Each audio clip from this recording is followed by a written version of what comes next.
সালামু আলাইকুম। পার্থক্য সেই যে আজকের ক্লাসে আমরা জীব প্রযুক্তি চ্যাপ্টারটা পড়বো।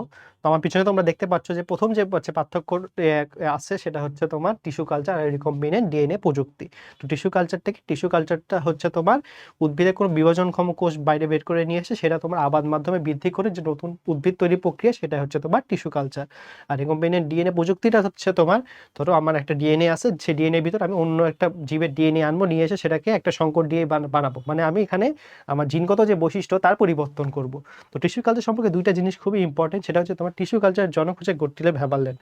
আর উদ্ভিদের যে প্রত্যেকটা হচ্ছে সবুজ বিভাজন, প্রত্যেকটা অংশেরই একটা বিভাজনক্ষম ক্ষমতা রয়েছে, যেটাকে আমরা টটিপটেন্সি বলি, সেটা জনক হচ্ছেন বিজ্ঞানী মর্গান। তো আমরা আসো এই দুটোর মধ্যে পার্থক্য পড়ি। প্রথমে বলছে যে তোমার টিস্যু কালচারের সংজ্ঞা। তো কি বলছে যে জীবদেহের বিচ্ছিন্ন করা কোনো বিভাজনক্ষম টিস্যু কৃত্রিম পুষ্টির মাধ্যমে কালচার করে যে নতুন উদ্ভিদ বা টিস্যু সৃষ্টি করা হয়, সেটা হচ্ছে তোমার টিস্যু কালচার। তো আমরা অবশ্যই সংজ্ঞাটা পড়বো, কারণ আমরা কি জানি যে যে কোনো পার্থক্য বলার ক্ষেত্রে সবার আগে প্রথম সংজ্ঞাটা বলতে হয়। এরপরে আসলে রিকম্বিনেন্ট ডিএনএ প্রযুক্তি। এখানে যেটা বলছে, আমি জাস্ট সারমর্মটা বলি যে কোনো একটা দেখো তোমার একটা ডিএনএ সংগ্রহ করা হলো, সেখানে অন্য একটা ডিএনএ অ্যাড করে যে সংকর ডিএনএ করা হচ্ছে, এটা তোমার রিকম্বিনেন্ট ডিএনএ প্রযুক্তি। এরপরে আসো উৎপাদনের ক্ষেত্রে। তো টিস্যু কালচারে তোমার মেইন লক্ষ্যটাই হচ্ছে তোমার অধিক চারা উৎপাদন করা। সো এখানে অল্প সময় অবশ্যই অধিক চারা উৎপাদন করা সম্ভব। রিকম্বিনেন্ট ডিএনএ প্রযুক্তির মেইন লক্ষ্য কি? নতুন একটা বৈশিষ্ট্যের আবির্ভাব ঘটানো। সো এখানে স্বাভাবিকভাবেই অল্প সময় কিন্তু অধিক চারা উৎপাদন করা পসিবল না। এরপরে আসা হচ্ছে তোমার ব্যবহার। তো দেখো টিস্যু কালচারটা কেন ব্যবহার করা হচ্ছে? ভাইরাস এবং রোগমুক্ত উদ্ভিদ সৃষ্টির জন্য হচ্ছে টিস্যু কালচার ব্যবহৃত হচ্ছে। ধরো আমি কম সময় অধিক প্রডিউস করবো, এখন তো আমি এর মধ্যে তো ওই যে তোমার ধরো যে সারটা দিলে তো ক্ষতি হয়ে যাবে। তো সেই জিনিসটা না করার জন্য আমরা ওই টিস্যু কালচারের মাধ্যমে কম সময়ে অধিক হচ্ছে তোমার উদ্ভিদ উৎপাদন করতেছি। আর রিকম্বিনেন্ট ডিএনএ প্রযুক্তি কি বলছে যে কাঙ্ক্ষিত বৈশিষ্ট্য সম্পন্ন উদ্ভিদ সৃষ্টিতে ব্যবহৃত হয়। কারণ কি, আমার ধরো যে এখন প্রতিনিয়ত হচ্ছে তোমার ধরো যে যেগুলো জীবাণু আছে সেগুলো কিন্তু বৈশিষ্ট্য চেঞ্জ হচ্ছে। সো আমি যদি একই উদ্ভিদ দেখি, তাহলে দেখা যাচ্ছে সেগুলো কিন্তু কোপ আপ করতে পারতেছে না। আবার আমার এখন পৃথিবীর মানুষ বাড়তেছে, সো আমার অনেক মানে খাদ্য লাগতেছে। তো স্বাভাবিকভাবেই আগের বৈশিষ্ট্যর সাথে কিন্তু আগের বৈশিষ্ট্য থাকলে কিন্তু সেটা কিন্তু পসিবল না। সেই জন্য কাঙ্ক্ষিত নতুন বৈশিষ্ট্য সম্পন্ন উদ্ভিদ সৃষ্টি করতে হচ্ছে তোমার রিকম্বিনেন্ট ডিএনএ প্রযুক্তি কাজে লাগতেছে। এরপর আসে তোমার প্রক্রিয়া। তো যেটা টিস্যু কালচার, সেখানে তো তোমার ধরো যে কোনো ওই তোমার রিকম্বিনেন্ট ডিএনএ প্রযুক্তিতে যেরকম জিনিস লাগতেছে, প্লাজমিড, এগুলো লাগতেছে না। সো এটা স্বাভাবিকভাবেই কম জটিল প্রক্রিয়া। অন্যদিকে রিকম্বিনেন্ট ডিএনএ প্রযুক্তিটা তুলনামূলক বেশি জটিল প্রক্রিয়া। তারপর আসে প্লাজমিড ব্যবহার। তো প্লাজমিডটা কি? এটা হচ্ছে তোমার দ্বিসূত্রক বৃত্তাকার ডিএনএ, যেটা স্বাধীনভাবে অনুলিপন করতে পারে। তো টিস্যু কালচারে কিন্তু এটা কোনো প্রয়োজন নেই, এবং হচ্ছে কিন্তু এটা তোমার রিকম্বিনেন্ট ডিএনএ প্রযুক্তির কিন্তু এটা মানে বলতে পারো যে ভিত্তি। কারণ এই প্লাজমিড ছাড়া কিন্তু রিকম্বিনেন্ট ডিএনএ প্রযুক্তি হচ্ছে সম্ভব না। তো প্লাজমিডের সংখ্যা তোমার কতগুলো থাকে একটা ব্যাকটেরিয়াতে? 1 থেকে 1000। 1 থেকে 1000 কিন্তু থাকে। এটা কিন্তু খুব ইম্পর্টেন্ট এমসিকিউ। প্লাজমিডের যে 5 থেকে 6টা বৈশিষ্ট্য আছে, সেটা কিন্তু আমাদের অবশ্যই মাথায় রাখতে হবে। এরপর আসো জিন। তো এখানে হচ্ছে তোমার বলছে যে জিনোটাইপ পরিবর্তন করা হয় না। এখন জিনোটাইপ পরিবর্তন মানে কি? তোমার ধরো যে আমার ভিতরে জিন কনস্টিটিউট আছে, যে তোমার ধরো যে আমি ছেলে, আমার আছে হচ্ছে তোমার এক্স এবং ওয়াই, এখানে আমার কোনো পরিবর্তন করা হচ্ছে না। বা যেটা রিকম্বিনেন্ট ডিএনএ প্রযুক্তি, সেখানে তোমার ডিএনএ হচ্ছে তোমার যে চেঞ্জ, এটাই কিন্তু এর মেইন হচ্ছে কাজ। সো এটা এখানে অবশ্যই তোমার জিন ম্যানিপুলেশন করে জীবে জিনোটাইপ পরিবর্তন করা হবে। এরপরে আসো অপত্য উদ্ভিদের ধরন। তো টিস্যু কালচারে হচ্ছে যে উদ্ভিদগুলো হচ্ছে সেগুলো অবশ্যই মাতৃ বৈশিষ্ট্য সম্পন্ন হবে, কারণ এখানে জিনে করে পরিবর্তন হচ্ছে না। বা যেটা রিকম্বিনেন্ট ডিএনএ প্রযুক্তি, সেখানে কিন্তু হচ্ছে তোমার ভিন্ন গুণ সম্পন্ন হবে, কারণ কি এখানে ডিএনএ এর মধ্যে তোমার চেঞ্জ করা হচ্ছে। তো আশা করি এই পার্থক্যটা বুঝতে পারছো। আমরা আসো এর পরেরটাতে যাই। এরপরে আসো পার্থক্য বলছে যে রিকম্বিনেন্ট ডিএনএ টেকনোলজি এবং পলিমারেজ চেইন রিয়াকশন। তো পলিমারেজ চেইন রিয়াকশন মেইনলি করা হয়, আমরা কিন্তু দেখছি যে যখন আমাদের যে করোনা ভাইরাসে কোভিড-19 যখন শনাক্তকরণ, তখন কিন্তু এরকম একটা পিসিআর পদ্ধতি ছিল। এর মাধ্যমে তোমার ধরো একটা জীবের অনেকগুলো ক্লোন তৈরি করা হয় কম সময়ের মধ্যে, এবং এর মাধ্যমে হচ্ছে তোমার রোগগুলো শনাক্ত করা হয়। তো দেখো পার্থক্যগুলো বলি। রিকম্বিনেন্ট ডিএনএ প্রযুক্তি কি বলছে যে এক্ষেত্রে নির্দিষ্ট জিন বা ডিএনএ এর ক্লোনিং ঘটানো হয়। বা পলিমারেজ চেইন রিয়াকশনটা কি বলছে? নির্দিষ্ট জিন বা ডিএনএ খণ্ডকে শুধুমাত্র ক্লোনিং ঘটানো হয়। এখানে দেখো, এখানে ক্লোনিং এবং প্রকাশ দুটাই ঘটানো হচ্ছে, বাট এখানে শুধু ক্লোনিং ঘটানো হচ্ছে, মানে আমার যেটা আছে সেটাই আমার লাগবে, বাট এখানে কিন্তু ওইটার বাইরে প্রকাশও ঘটানো হচ্ছে।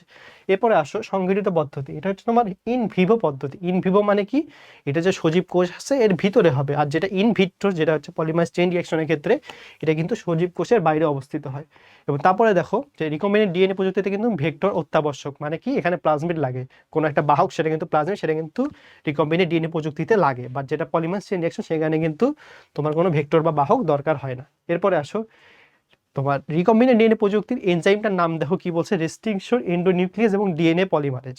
আর পিসিআর এর এনজাইমের নামটা কি দেখো, তাপ সহিষ্ণু ডিএনএ পলিমারেজ। তাপ সহিষ্ণু মানে কি, এটা তাপ তোমার সহ্য করে। সো শুধু ডিএনএ পলিমারেজ বললে হবে না, তাপ সহিষ্ণু এটাও কিন্তু পড়বে, এখান থেকে কিন্তু প্রশ্ন চলে আসতে পারে। তারপরে আসো জেনেটিক ইঞ্জিনিয়ারিং এর ক্ষেত্রে ডিআর আর হচ্ছে তোমার এই যেটা হচ্ছে রিকম্বিনেন্ট ডিএনএটা ইয়া কিন্তু সবচেয়ে বেশি ভূমিকা বেশি, বা যে জেনেটিক ইঞ্জিনিয়ারিং সেখানে কিন্তু এর পিসিআর এর ভূমিকাটা কম, কারণ এখানে জাস্ট ক্লোনিং ঘটানো হচ্ছে, বা রিকম্বিনেন্ট ডিএনএ প্রযুক্তির মাধ্যমে আমরা নতুন বৈশিষ্ট্য আনতে পারছি। তো স্বাভাবিকভাবেই জেনেটিক ইঞ্জিনিয়ারিং এর ক্ষেত্রে রিকম্বিনেন্ট ডিএনএ প্রযুক্তির কাজ তোমার কি বলবো যে ভূমিকা অনেক বেশি। আসো এরপরটাতে আমরা আসি ট্রান্সজেনিক প্রাণী এবং হচ্ছে ক্লোন প্রাণী। তো ট্রান্সজেনিক প্রাণী যেটা, সেটা হচ্ছে তোমার যেখানে হচ্ছে রিকম্বিনেন্ট ডিএনএ প্রযুক্তি ব্যবহার করা হয়েছে। আর ক্লোন মানে হচ্ছে আগের বৈশিষ্ট্যটা নতুনভাবে মানে জাস্ট হচ্ছে তোমার রিপ্রোডিউস করা হয়েছে। তো দেখো প্রবেশের প্রক্রিয়া দেখো কি বলছে, যে ট্রান্সজেনিক প্রাণী ক্ষেত্রে শুক্রাণু এবং ডিম্বাণু বা জাইগোট বাইরে থেকে জিন বা ডিএনএ প্রবেশ করানো হয়, তার মানে এখানে হচ্ছে নতুন ডিএনএ প্রডিউস করা হচ্ছে। আর যেটা ক্লোন প্রাণী, সেখানে কি বলছে যে এক্ষেত্রে একটি অনিষিক্ত ডিম্বাণু নিউক্লিয়াস অপসারণ করে উক্ত অনিষিক্ত ডিম্বাণুর ভেতর অন্য প্রাণীর দেহকোষে নিউক্লিয়াস ঘটানো হয়। সো জিনিসগুলো বুঝতে পারছো যে যে অনিষিক্ত ডিম্বাণু আছে, তার মধ্যে হচ্ছে অন্য কোনো প্রাণীর কোষ ঢুকারে তোমার হচ্ছে ক্লোন করা হয়। এরপর আসলে জিনগত পার্থক্য। তো যেটা ট্রান্সজেনিক প্রাণী, সেখানে যেহেতু নতুন ডিএনএ ঢুকানো হচ্ছে, অবশ্যই জিনগত পার্থক্য সৃষ্টি হবে। বাট ক্লোন প্রাণীর যেহেতু দুইটা নিউক্লিয়াসের জিন একত্রিত হয় না, তাই জিনগত পার্থক্য কিন্তু সৃষ্টি হয় না। এরপরে আসো বৈশিষ্ট্যের প্রকাশ। তো যেটা হচ্ছে ট্রান্সজেনিক প্রাণী, সেখানে হচ্ছে তোমার যেহেতু ডিএনএ চেঞ্জ হচ্ছে, সো এখানে স্বাভাবিকভাবে বিশেষ বৈশিষ্ট্যে প্রকাশ ঘটবে বা জিনগত পার্থক্য সৃষ্টি হবে, বা সেটা কিন্তু ক্লোন প্রাণীর ক্ষেত্রে ঘটবে না। এরপরে আসো মিউটেশন। তো জিনগত পার্থক্য সৃষ্টি হওয়ার ফলে কিন্তু তোমার মিউটেশন হয়, তো স্বাভাবিকভাবে ট্রান্সজেনিকের ক্ষেত্রে মিউটেশন হবে, কিন্তু ক্লোনিং এর ক্ষেত্রে হবে না। আবার দেখো বাহ্যিক প্রকাশ, যেহেতু তোমার মিউটেশন হয়েছে, অবশ্যই বাহ্যিক হচ্ছে প্রকাশে ভিন্নতা দেখা যাবে তোমার ট্রান্সজেনিকের ক্ষেত্রে, বা যেটা হচ্ছে তোমার ক্লোন প্রাণী সেখানে কিন্তু বাহ্যিক হুবহু একই থাকবে। এরপরে আসো এই তোমার ট্রান্সজেনিক প্রাণীতে কী কী ব্যবহৃত দেখো, শুক্রাণু, ডিম্বাণু এবং এককোষী জাইগোট কিন্তু ব্যবহার করা হয়। অন্যদিকে ক্লোন প্রাণীর ক্ষেত্রে কেবলমাত্র ডিম্বাণু খোলস ব্যবহার করা হয়। কেন? কারণ এখানে শুধু হচ্ছে তোমার অনিষিক্ত ডিম্বাণুটা ব্যবহার করা হচ্ছে।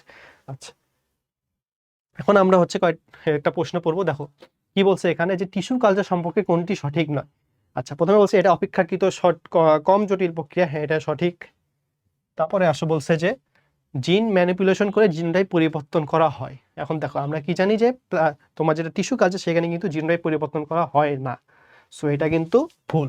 এরপরে কি বলছে দেখো, প্লাজমিড প্রয়োজনীয় নয়, হ্যাঁ অবশ্যই এখানে প্লাজমিডের দরকার হয় না। এরপরে বলছে যে অল্প সময় অধিক চারা উৎপাদন সম্ভব, হ্যাঁ এটাতে অবশ্যই অল্প সময় অধিক চারা উৎপাদন করা সম্ভব। সো এখানে রাইট অ্যান্সারটা কোনটা হচ্ছে, খ নাম্বারটা, কারণ কি আমরা জানি প্লাজমিডের জিনোটাইপ পরিবর্তন করা হচ্ছে না। এরপরে আসো ট্রান্সজেনিক প্রাণী সম্পর্কে কোনটি ভুল। ট্রান্সজেনিক প্রাণী কোনটা, যেটাতে তোমার রিকম্বিনেন্ট ডিএনএ প্রবেশ করানো হয়েছে। তো জিনগত পার্থক্য অবশ্যই সৃষ্টি হবে, এটা রাইট। মিউটেশন ঘটে, এটাও রাইট। এরপরে বলছে যে বাহ্যিক ভিন্নতা দেখা যায় না, এটা ভুল। কারণ কি, এখানে যেহেতু মিউটেশন ঘটতেছে, জিনগত পার্থক্য সৃষ্টি হচ্ছে, তাই এখানে কিন্তু বাহ্যিক ভিন্নতা দেখা যায়। এরপরে বলছে যে তোমার বিশেষ বৈশিষ্ট্যের সমাহার ঘটে না। তো এখানে কিন্তু বিশেষ বৈশিষ্ট্যের সমাহার ঘটে। তো এখানে এই দুইটা কিন্তু হচ্ছে তোমার ভুল। সো আশা করি তোমরা বুঝতে পারছো। কারণ এখানে ডাবল অ্যান্সার কেন রাখছি, মাঝে মাঝে অনেক সময় ডাবল অ্যান্সার চলে আসে, সো এই জন্য আমি এখানে ডাবল অ্যান্সার রাখছি। তো আশা করি তোমাদের সবার ক্লাসটা ভালো লাগছে। আসসালামু আলাইকুম।